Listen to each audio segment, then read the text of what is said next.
Good morning. I'm Tarun Khanna from Harvard, and I'm sorry I'm wearing a tie.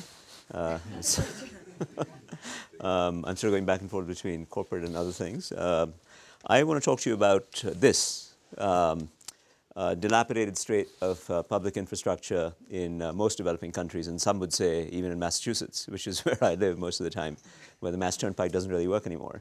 This is a picture of a slum in Bombay. And because of the, I didn't realize we weren't controlling the speed with which these move, but that's the whole point, okay.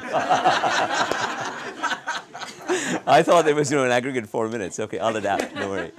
So the problem is that the state of physical infrastructure is so poor that it's very hard to attract capital into many of these countries because the complementary investments are not working. So I want to show you some examples of poor infrastructure, but turned into something good by private sector catalysis, and that's the key that I want to talk about.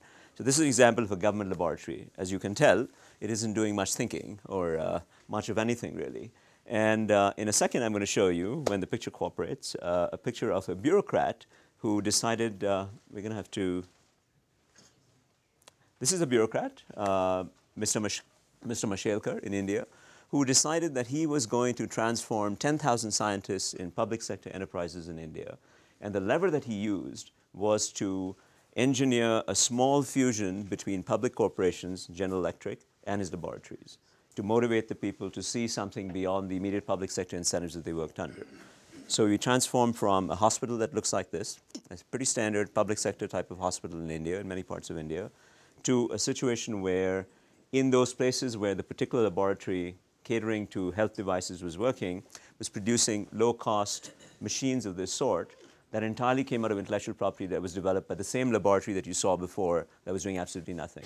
Now, honestly, this entire transition was engineered in 2 or 3 years. And when you apply this to 10,000 scientists, this laboratory has gone from producing nothing to being the single largest patent holder in any emerging market anywhere in the world, US patent holder, which is an extraordinary transformation.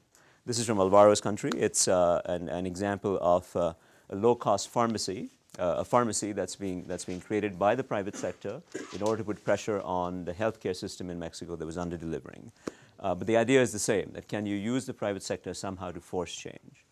Here's another example, school kids in India, wonderful, beautiful children trying to learn, but really compromised with the lack of any infrastructure. You can see that the intent is there.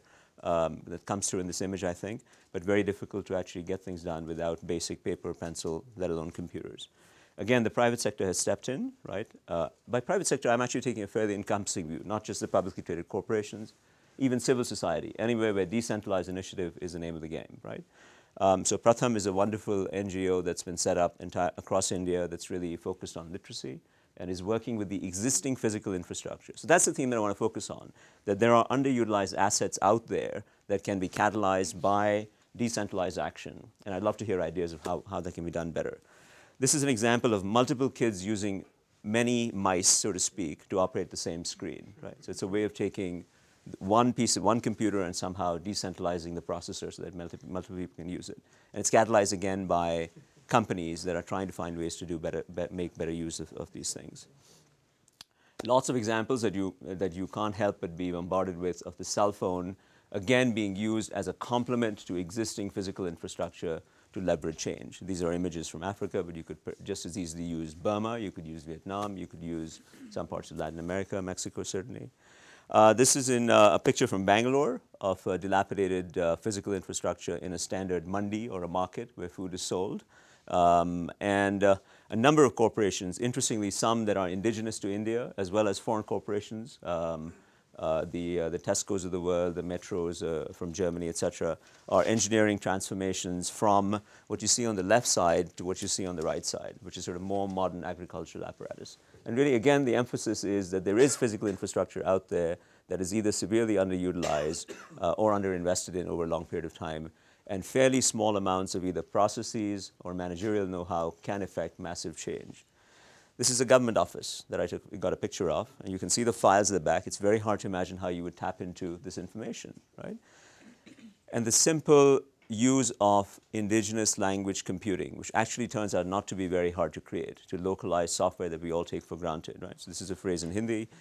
It says that writing is very easy, and you can write exactly the way you speak. So it's phonetic. It's a phonetic way of getting information captured. So the notion is that all those files that you saw, the literally tens of thousands of files in the back of government offices, can now somehow be digitized as a result of some private sector initiative that was offered in a small way. Again, physical infrastructure exists along India's highways and the truckers and so on. Massive problem of AIDS and HIV. Using that existing physical infrastructure to talk about dissemination of ways of getting testing, education about HIV and AIDS prevention and things of that nature.